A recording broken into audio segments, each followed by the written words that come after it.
नमस्कार मु डीसीपी भुवनेश्वर आपण मानक गोटे नुआ प्रकार साइबर फ्रॉड विषय सचेतन करने को चाहूँगी। आजिकली देखा जाउछि गोटे नुआ प्रकार साइबर फ्रॉड चली जड़े व्यक्ति को कॉल आसुची व्हाट्सएप रे किंबा अन्य इंटरनेट या नॉर्मल रे ताकू कहा जाउछि कि आपणकर गोटे पार्सल आसी जहाँ भितर कि ड्रग्स अच्छी किंबा एमती किसी इलीगल जिनस अच्छी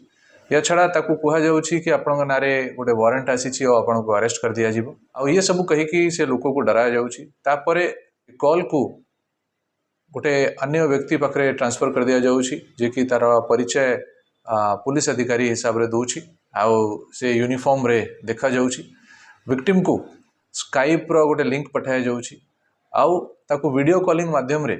ताकू कहा जाउछि कि तुमको अरेस्ट कर दिया जाइछि तमे हमर कस्टडी रे अछो तुम डिटेंशन रे अछो आ ताकू लंबा लंबा समय ताकू बसा होउछि ताकू डिप्रेस करा होउछि आ ताकू तार जेते भी पैसा बैंक रे अछि से एफडी अछि सब विषय रे ताठू इन्फॉर्मेशन निया जाउछि देखा जाइछि कि ये प्रकार रो जो डिजिटल अरेस्ट अछि ये डिजिटल अरेस्ट बेले बेले 2-3 दिन पर्यंत भी कंटिन्यू करुछि आउ टोटली विक्टिम को ये माने ब्रेन वॉश करुछंती ताकू बसैकी ताकू डराउछंती आ ताकू एते डराई दिया जाउछि कि से निजे ताकर इंस्ट्रक्शन रे जहाँ से माने कहउछंती से अनुसार काम करबा को बाध्य हो जाउछि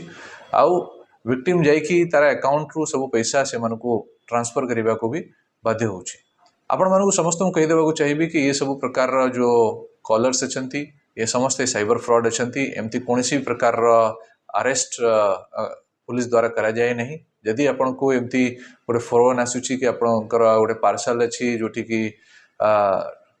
ड्रग्स अच्छी किंबा अन्य अवैध जिनस अच्छी या छड़ा तांका नारे यदि वारंट आसी से विश्वास करंतु नहीं इमिडिएटली आपण निकटस्थम पुलिस स्टेशन को जाइए जनातु किंबा साइबर पुलिस स्टेशन को जाइए इन्फॉर्म करंतु साइबर हेल्प डेस्क रे आपण जणाई पारिबे छड़ा जदि आपण माने पैसा ट्रांजैक्शन किछि कर दै छंती तो 1930 रे कॉल करंतु और ये पैसा को हमें ट्रांजैक्शन को बंद करबा को चेष्टा करिवो। हमारा साइबर हेल्प डेस्क नंबर होची 7440006709 ये नंबर रे आपण फोन करिकी हमको जणाई पारिबे। या छड़ा I4C रो भी गोटे पोर्टल अछि जाकू चक्षु पोर्टल कहउछंती जदि आपण को जाना पड़ुछि कि आपण संगरे किए साइबर फ्रॉड करबा को चेष्टा करूछि आपण माने इंटरनेट रे ये जाय कि साइबर पोर्टल रे आपण माने इन्फॉर्मेशन दे पारिबे। ये हमको हेल्प करिवो एमती सब नंबर्स को एमती सब कॉलर्स को ब्लॉक करिवा पई अन्य व्यक्ति एमानकर शिकार हेबेनी ये सब काम रे हमको हेल्प करिवो।